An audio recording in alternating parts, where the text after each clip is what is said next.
I'm sitting here today with Spencer Ploessl of SpencerPloessl.com. He is a branding strategist and creative expert. So, Spencer, thank you for joining me here today. And if you would, just kind of take me through your journey and how you got specialized in creative design and marketing. Yeah, thanks, Lars. Thanks for having me, man. We're just kind of just hanging out, having a casual chat. I love this. It's a great game to play. So for myself, I have a formal degree, a bachelor's of fine arts degree in graphic design. Um, and I started out actually in the craft beer and beverage industry over in the state of Wisconsin as a graphic designer at a wholesale distributor for Miller and Leinenkugel's products, amongst other craft products. And that was, ooh, well over 2 decades ago. I started in the craft beer game before I could even legally drink alcohol. I was 20 years old. So that's how I started my stint in the game, and I have done many things from there. But yeah, it's all led me to become the independent marketing and creative consultant that I am, working on brands far and wide from New Zealand and back, and in all different capacities from, yes, marketing endeavors, creative, design, web, media, email marketing, what have you, in all different industries, specifically focusing on passion project spaces like the cannabis beverage industry, the craft beer beverage industry, stuff like that. So, yeah, man. Awesome. So, first off, I have to say that it doesn't seem like you're old enough to be having done this for 20 years. So, kudos to you. Need to understand your skin routine. Yeah. I mean, it's all about low stress and high energy consumption from the sunlight. So that means go outside and stop stressing so much about the shit in life. Something that my mom always told me growing up, still does, is she said, don't sweat the small stuff. And it's true because in reality, in this whole entire universe that we can't even understand the entire scope of, everything is actually really small. So we have to sweat a lot less and stop worrying so much about certain things. But that's a whole nother esoteric conversation that we're not even going to dive into today. Perfect. So, obviously, you've been doing this for a while now, formally in graphic design and getting your start in craft beer. But at what point did it make sense for you to start your own business? And what was your mission when you first started and goal? And then how has that evolved over time? Yeah, 100%. I like it. Actually, in high school, it, we talk about starting a business.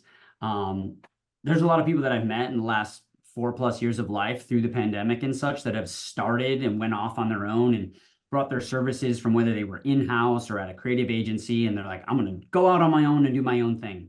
Well, I've been doing freelance independent consulting, creative work, like I said, for almost 20 years now. And that started just as simply as in high school, taking computer design classes, like literally like Photoshop 2, right?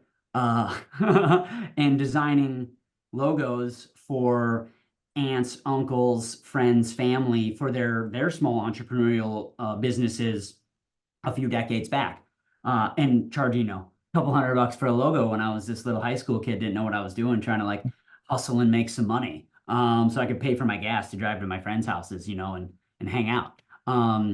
So really, it's funny how, fast forward to now, didn't really have any intention on starting a business per se. I was just that tried and true hamster wheel kind of kid, like get out of high school, got to go to college, get a career, do the whole thing. Like definitely was part of that American dreamscape.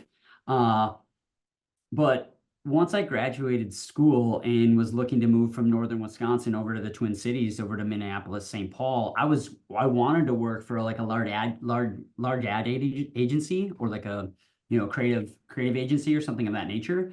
And it was funny how it all shook out. I've always been taking on freelance projects and stuff like that. But my buddy who I went to college with, we started a little t-shirt design company. So we would design t-shirts and apparel for dance teams of different collegiate universities, as well as wrestling teams, like their throw-off gear and their tear-off gear and stuff like that. And that kind of led to this little small business endeavor where we would then, fuel all that money from the design and the creative and the selling of that apparel back into like our own badass sort of like t-shirt lifestyle brand. We always talk to this day about like if we'd have known back then how to actually monetize social, we would still have a totally rad fucking lifestyle brand that was selling sick apparel, but it was just one of those things that didn't flow and didn't work out necessarily. But when I moved over to the Twin Cities in 2011, I started a web design marketing agency with my buddy who I'm telling you about in that t-shirt kind of company, apparel company. And we built that 4 or 5-ish years to a smattering of creatives. He was the CEO and I was his partner and creative director. And we built a team of creatives, marketers, social media managers, bloggers, content creators, developers, web designers, sales reps, project managers, the tried and true agency way. And then fast forward from there, I was always taking on independent freelance work that like the agency would never bring in, like too small of projects.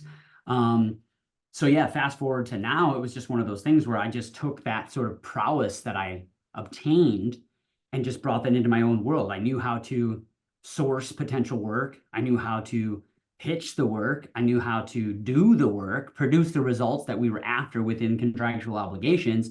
And then at the end of the day, you have to obviously get paid to do that work. And then you have to cycle that life. You always, while you're eating, you always have to be out with your bow and arrow, out on the plains, hunting the next buffalo, so to speak. And the cycle never ends. And for some people, it's not for them. Some people, they want to be part of that process, but only have their lane that they stay in. And for me, I like being part of all of it. I like having full scope into everything that's going on, from landing work to executing work to continuing partnerships and always building new ones. So that's kind of how I got into how I do what I do nowadays, which is being an independent marketing and creative consultant that just works with brands in different capacities. Thank you for that. So you kind of mentioned something there around working in the business and as well as working on the business. So how do you balance those two sides of the coin as a one-man shop of working on your business to obviously grow it to where you need it to be, but also doing the work so that your clients are happy as well? Yeah, it's a delicate dance. That's the simplest way to put it. Like, yeah, you have to do the work. You have to execute at a high level to be able to produce the results that you're after. Communication is number one, followed with trust. And or maybe flip-flop, vice versa. You have to first have the trust and intuition and make sure the communication is followed very, very close behind. But yeah, like I said, it's a delicate dance, man. I mean, you have to do all the admin stuff. You have to be smart and efficient with your time and time blocking. It seems so very obvious, right? Like you have to block your time. You have to understand that you have to put the time. But don't get me wrong. Like I fall short on admin shit. Like, oh man, invoices due. Didn't wrap the expense sheet up for the last 3 months because I've been so deep dive and busy in project work or whatever that might be.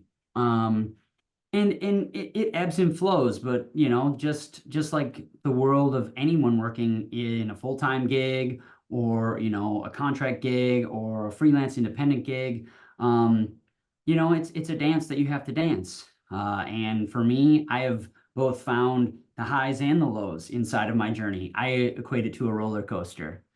And there's going to be highs and screaming and just on top of the world. And then there's also going to be the lows of the low. And my biggest key is to not jump off the roller coaster just because it doesn't seem like it's fun at the bottom. I stay on that roller coaster because I know that there's a good chance that the roller coaster is going to go back to the top again. That's a great philosophy. Thanks, So man. kind of sticking with that, Yeah. was there a pivotal moment or a project that not only reinforced your commitment to your freelance work and marketing, but also in particular the cannabis industry itself? Sure. So two-part answer on that. One, there really wasn't anything specific in the freelance independent side of stuff. Like I said, for the last couple, like literally almost the last 20 years, I've been dabbling in that inside and outside of other W-2, like formalized actual full-time employment jobs. Mhm. Uh, Always taking on small independent projects here and there, whatever they might look like, maybe some analytics and recommendations on a website, driving traffic, helping you sell more products, whatever that might be. Maybe your email marketing, drip flows and your branching logic campaigns, maybe building a new website, stuff like that. So there wasn't any necessarily project that was like, all right, this is the pivotal one. Now I'm going to go out on my own and I'm going to build this, my own personal brand and my own business. It just kind of was a flow of life for the last couple decades. Now, on the cannabis side of things, I will say, you know, having consumed cannabis flower for, I don't know, since I was 16, something of that nature. I always, as a designer, as an art-focused human, I always had two things that I really wanted to do in my life. One, the dream job was always to work for Burton and design badass snowboards and apparel. That one's still a heavy dream. I would still love to, design badass snowboard graphics and graphics for apparel design for Burton Snowboards out of Burlington, Vermont. And the other one was, when I were little kids, smoking weed behind the back barn or wherever it was, in the woods on the way to school or something. It was never a fit of our imagination then, like cannabis would be legal. Oh, that was like so far in my imagination, but I had always imagined I wanted to do package design for, at that time, the easiest thing was to equate was like cigarettes, right? Cigarette cartons. I imagined like, man, joints would come, like you could buy cigarettes and I would design cool, badass packaging for cannabis, weed, for joints Yeah. when I was little. I thought that'd be so sweet. And here now, like I'm saying, fast forward into this world, because of my last, like I was saying, 15 to 20 years in the craft beer and beverage space. As soon as THC beverages and cannabis infused beverages started to become a thing, especially in the poster child state of Minnesota that I live in now, I was all about it because I was in the craft beer space for as long as I've been in it, and I was like, I want to be part of that. I want to design things in that world. I want to create. I want to grow. I want to help companies and brands flourish. So yeah, that was kind of my fast track into it, if you will, in the last 4 or 5 years. The pivotal brand, so to speak, that I jumped into, and I'll shout out the team at Goodfields over in Massachusetts, Jason Raposa and his crew. I was with the team for a little bit, a few years back now, and helping do some design work and some creative work while they were launching into the Massachusetts market and building their team and their production facility and stuff like that. So yeah, super, super fun brand to jump into. And that was, Absolutely. mind you, before any of the hemp derived stuff. That was all rec market, like cannabis infused seltzers into dispensaries. Yeah, for sure. Jason's a good dude. Love the good feels. I haven't had a chance to try the drops yet, the beverage enhancer, but I have had their seltzers and they're really good. Nice. Um, so you're in cannabis, you're in the craft beer. How do you see the cannabis industry as a whole evolving? Whether that be, regulated rec market, as well as the hemp derived, and how do you see design and marketing playing into that evolution? Yeah. And could you see it taking the route of that kind of craft beer model, or is it something completely different? Sure. Yeah. Heavy, heavy question. Lots of data points in this one for me. I love it though. Yeah, to be completely honest, I think there's a huge spectrum of differences of individuals inside of this industry. Like, let's say 28 years ago, medical marijuana in the state of California, Mhm. changing the game. 12 years ago, Colorado, Washington, rec, legal market, cannabis, flower, dispensaries, things of that nature. So there are those market spaces that people have it all figured out, right? They know how to do what it is. They've built this legacy market. And then there are places like Minnesota and some other newer states, and we'll not even get into the politics and all the things that are happening in and around what's going on with hemp derived beverages and whatnot.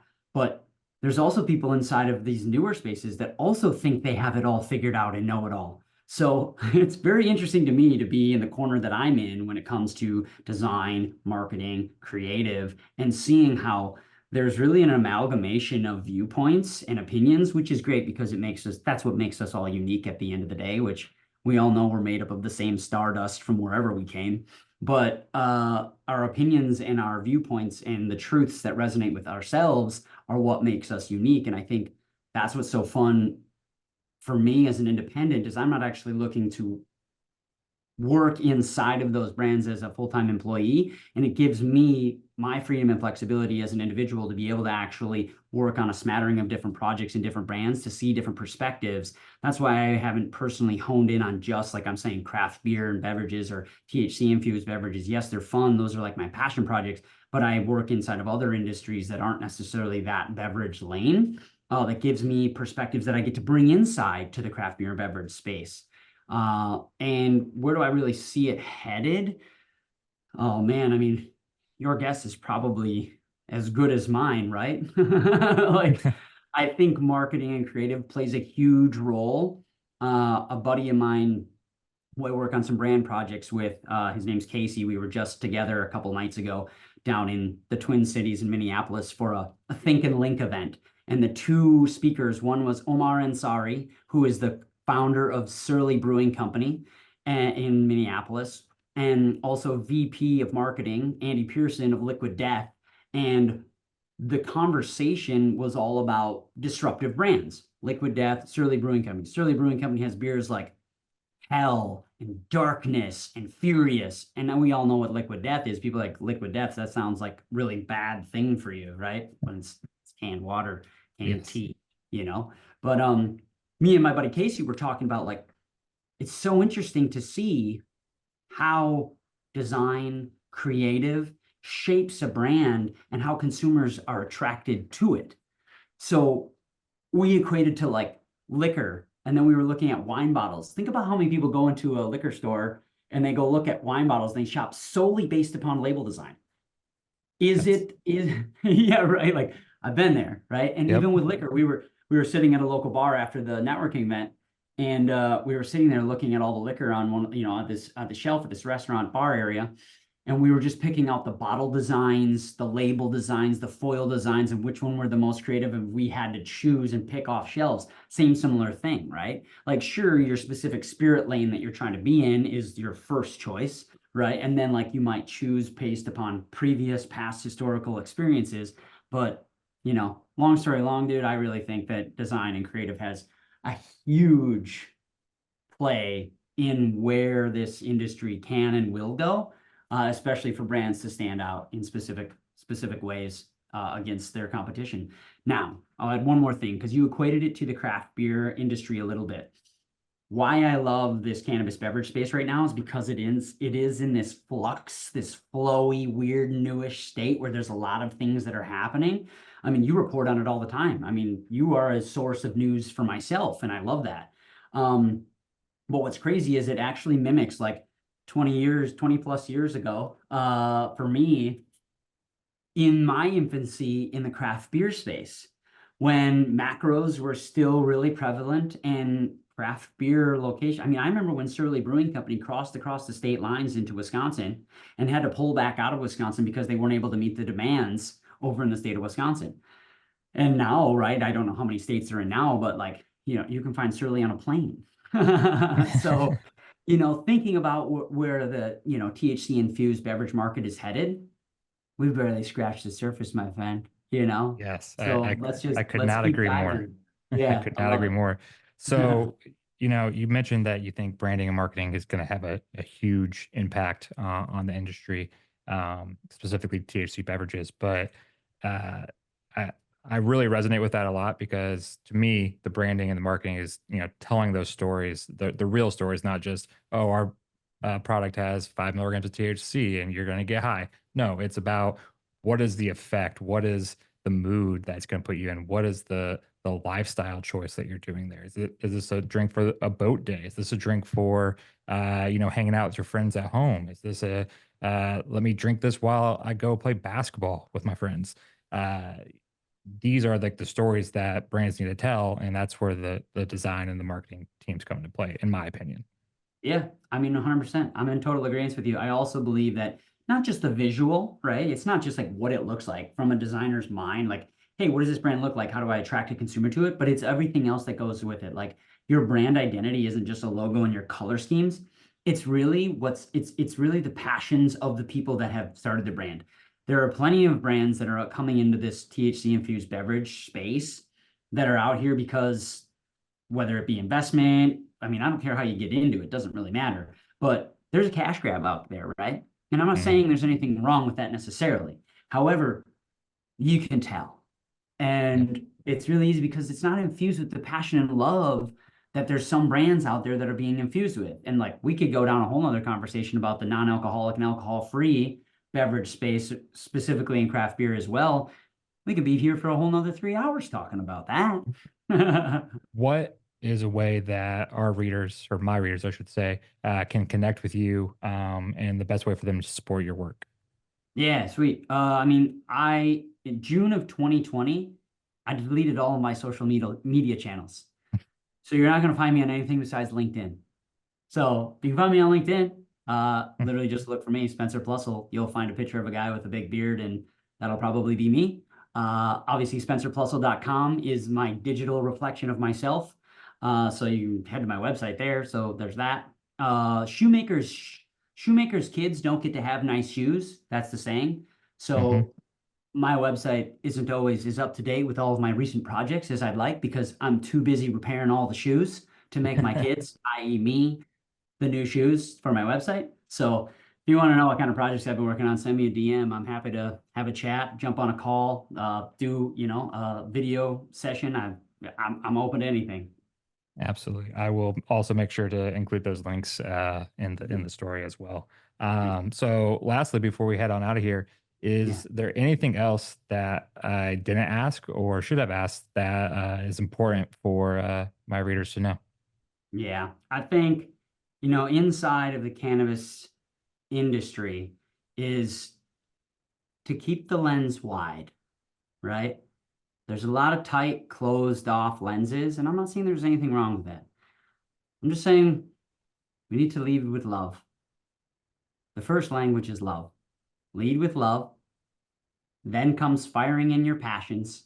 But always remember that if we all lead with love, this industry as a whole, inside and outside of it, and as humans, we will find the connections that we're looking to make. So just be nice to each other. Love it. Sounds Well, very simple and trivial, but let's be honest. yes, Lead with love. love it. So thank you very much, Spencer. And until next time, thanks, guys. Peace.